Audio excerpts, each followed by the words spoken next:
যে আজকে যে ভিডিওটা সেটা টাইটেল দেখে হয়তো বোঝাই গেছে, এটা হচ্ছে একটা সুন্দরবনের খুবই শর্ট ভিডিও যাবে। তার কারণ সেরকমভাবে অ্যাকচুয়ালি আমরা এখানে প্রোগ্রাম করতে এসেছি, তো সেইভাবে তো কিছু বানাতে পারলাম না, কিন্তু যা ইনফরমেশান দেওয়ার থাকবে আমি সেটা দিয়ে দেবো। খুবই একটা শর্ট ভিডিও যাবে, কিন্তু আমি চেষ্টা করছি তাও বানানোর। এখন আমরা বোটে উঠে গেছি, তো এখন জঙ্গল সাফারিতে বেরিয়ে গেছি, সেটা আমি দেখাচ্ছি। ওয়েট, চলো তাহলে প্রথমে আমাদের যে লঞ্চটা করে আমরা সুন্দরবনের ভিতরে গেছিলাম সেইটা একটু ঘুরিয়ে দেখিয়ে দিই। দেখতেই পাচ্ছ এখানে সুন্দর করে লঞ্চটা কিন্তু সাজানো রয়েছে গাছ দিয়ে, এবং উপরের এই যে জায়গাটা সেটা ছিল বসার জায়গা এবং খাওয়া দাওয়ার জায়গা। আর ওই পাশের দিকে আমি যদিও ওই পাশের দিকে যাইনি, এই যে এই পাশটার দিকে ওই দিকটাই ছিল হচ্ছে রান্নাঘর এবং বাথরুম, আর এইটা হচ্ছে লঞ্চটার কেবিন। তারপরে তোমরা সিঁড়ি দিয়ে নিচে নামতে পারবে। নিচে নেমে এই যে নিচের দিকটাতে এইখান থেকে হচ্ছে ফার্স্টে এই যে দরজাটা দেখতে পাচ্ছ সাদা রঙের, এই দরজাটা হচ্ছে একটা বাথরুম। দেন এখান থেকে রুমগুলো শুরু হচ্ছে। রুম ঠিক বলবো না, এইগুলো একটা একটা করে ছোট ছোট কেবিন মতন ছিল। ভীষণ সুন্দর নিট অ্যান্ড ক্লিন, পর্দা দিয়ে ঘেরা ছোট ছোট কেবিন, যেখানে সুন্দর একটি করে বিছানা পাতা রয়েছে, এবং সাইডে যে জানলাটা দেখতে পাচ্ছ সেই জানলাটা খুললেই কিন্তু তোমরা একদম নদী এবং জঙ্গল উপভোগ করতে পারবে। প্রত্যেকটা কেবিনের কিন্তু আলাদা আলাদা করে এরকমভাবে গার্ড করে দেওয়া রয়েছে, তো সুন্দর। এটা কিন্তু তোমরা যতদূর আমার মনে হয় যে এখানে হয়তো নাইট স্টে হলেও হতে পারে। আমরা আগেই বললাম ঘুরতে যাইনি, গেছিলাম প্রোগ্রামে, তো অত ডিটেলসে হয়তো জানতে পারিনি বিষয়টা, কিন্তু যেটুকু আমার দেখে মনে হলো যে এখানে নাইট স্টে করা যেতেও।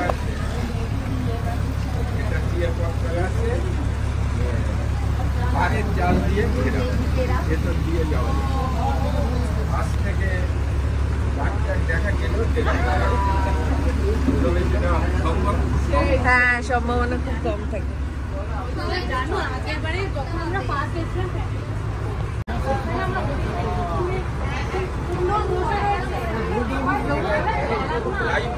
এই পাশ থেকে হচ্ছে জঙ্গল এরিয়াটা স্টার্ট, এই যে একদম এখান থেকে হচ্ছে পুরো জঙ্গল শুরু হয়ে যাচ্ছে।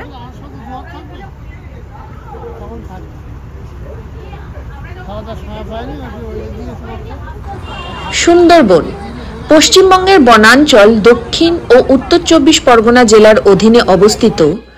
সুন্দরবনের 15% ম্যানগ্রোভ জুড়ে সংরক্ষিত এলাকা রয়েছে, যার মধ্যে রয়েছে পশ্চিমবঙ্গের সুন্দরবন জাতীয় উদ্যান, এবং এর মধ্যে রয়েছে রয়্যাল বেঙ্গল টাইগার, বিভিন্ন প্রজাতির হরিণ, কুমির এবং ইয়ারাওদি ডলফিন। সেপ্টেম্বর থেকে মার্চ মাস পর্যন্ত কিন্তু সুন্দরবন বেড়ানোর একটি উপযুক্ত সময়। এর পরে গেলে একটু গরম লাগবে আমার মনে হয়, তো সেপ্টেম্বর মাস থেকে মার্চ মাস মোটামুটি আমরা এখন নদীর মাঝ বরাবর চলে এসেছি।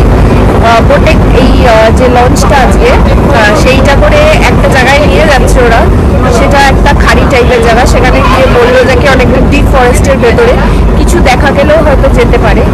আর এই যে জার্নিটা এটাই খুবই খুব ভালো লাগছে, পুরো নদীর মধ্য দিয়ে যাচ্ছি, চারিদিকে জঙ্গল, খুবই ভালো একটা কিভাবে এখানে আসবে আমি ডিটেলসে একবার বাড়িতে গিয়ে বলে দেবো।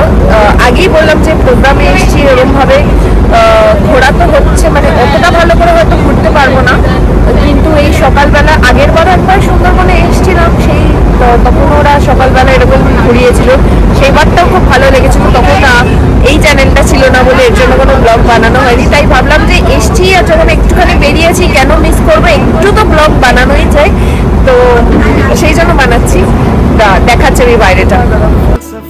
कंधे पे मेरा बस्ता चला मैं जहाँ ले चला मुझे रास्ता, बूंदों पे नहीं गहरे समंदर पे ओ, ओ, ओ,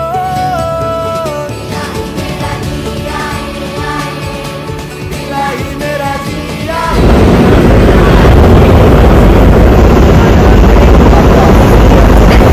এই যে এখানে বসে আছে এই যে আনান্যা ভুইয়া, ওই পাশে ওই পেছন দিকে তিথি, এই দিকে এটা দিশা, এটা স্নেহা, ওই পাশে অঙ্কিতা, এটা হচ্ছে হৃদয় ভক্ত, এটা হচ্ছে রাজদীপ, দেখালাম এই যে এই যে অঙ্কিতা, ঠিক আছে, এই যে স্নেহা। নেক্সট এই দিকে হচ্ছে সুদীপা সেডেন, ওই দিকে সুদর্শনা আসছে, আর ওই পাশে ওরা ফটো তুলতে চলে গেছে। একজন কি যেন ভুলে গেছি, রিমা আর পারমিতা, ওই যে ওই পাশে ওই দিকে চলে গেছে ফটো তুলতে। কেমন লাগছে হৃদয়? একটা অন্যরকম এক্সপেরিয়েন্স, বহুদিন পর আমি আবারও এরকম একটা ফিল পাচ্ছি। মানে সুন্দরবন ঘুরতে এসে, সরি ঘুরতে এসে নাকি ঘুরে ফেললাম। হ্যাঁ, প্রোগ্রাম করতে এসে ঘুরে ফেললো। আর তোর কেমন লাগছে? কেমন লাগছে? ভালো লাগছে। আর এরা পুরো ফিল নিচ্ছে একদম, দেখো দেখো দেখো, এদিকে দেখাও, এদিকে উঠে গেছে, দেখো এদের, দেখো পুরো ফিল যাকে বলে। कैसा लग रहा है तुम लोगों को? बहुत अच्छा,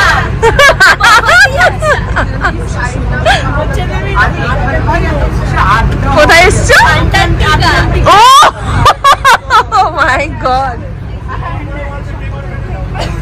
আর এখানে এই যে আনান্যা ভুইয়া, আর মনে হচ্ছে কেমন সেজেছে দেখো। এই ব্লগটা অন্য চ্যানেলে যাবে, ওয়ান্ডার্স ডেস্টিনেশন। ঠিক আছে, চল এবার উপরটা দেখাচ্ছি। চল, কুতো খেয়েছি প্রচন্ড জোরে, পায় সাবধানে উঠো এই আইফোনটা নিয়ে। হ্যাঁ বন্ধ করে দাও না, উঠে কি না। তো ওই ভিউটা দেখাই একবার।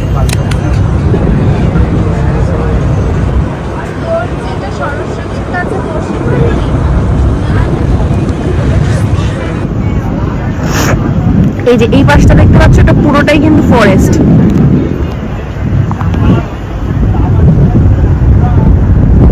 এটা পুরোটাই ফরেস্ট এইভাবে।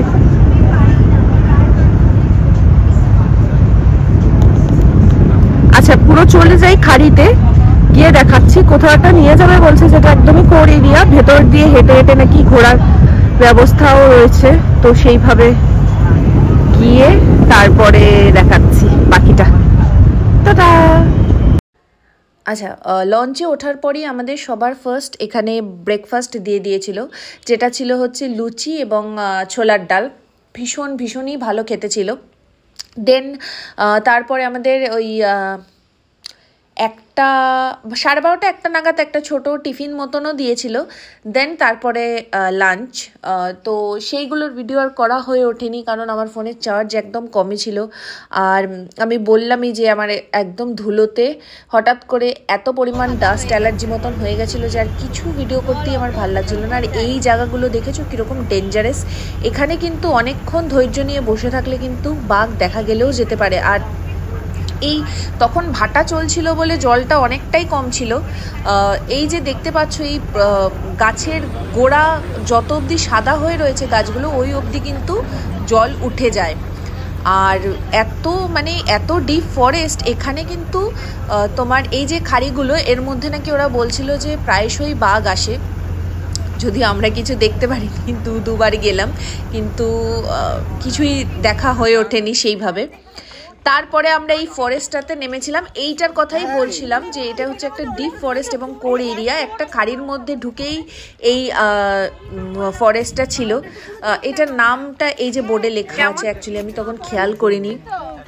এই দুই দিকে দেখো জাল দিয়ে ঘেরা এবং ডিপ ফরেস্ট। এটা হেঁটে হেঁটে একটা ওয়াচ টাওয়ার আছে, সেই ওয়াচ টাওয়ারে উঠে দেখতে হবে পুরো জঙ্গলটাকে। তো এইভাবে দুধারে এরকম জাল দিয়ে ঘেরা রয়েছে।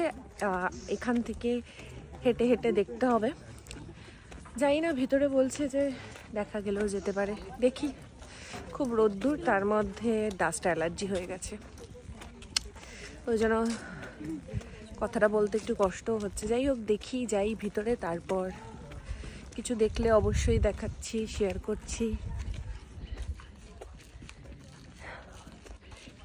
এরা অলরেডি খুব আশা করে যাচ্ছে যে কিছু নিশ্চয়ই দেখা যাবে, বাট আমার মনে হচ্ছে না। রোদ্দুর অনেকটাই উঠে গেছে, বেলা অনেকটাই হয়ে গেছে, তো এত বেলায় কিছু আসবে বলে আমার মনে হচ্ছে না। তো তো আজকের ভিডিওটা এই অবধি। এরপরে ফোনের চার্জ একদম শেষ হয়ে গেছিলো, তাই ফোনটা সুইচ অফ হয়ে গেছিলো বলে আর ভিডিও করা হয়নি। এরপরে আমরা কিছু 5-6টা হরিণ এখানে এই যে দেখতে পাচ্ছ ভিডিওতে, অতটা স্পষ্টভাবে হয়তো বোঝা যাচ্ছে না।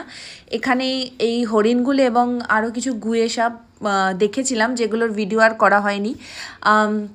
থ্যাঙ্কস টু সবাইকে যে ভিডিওটা এতক্ষণ ধরে দেখার জন্য। আর এখানে কিছু ফটো আমি অ্যাটাচ করে দিলাম এই ট্যুরটার। তো আজকের জন্য বাই, দেখা হচ্ছে নেক্সট কোনো ব্লগে।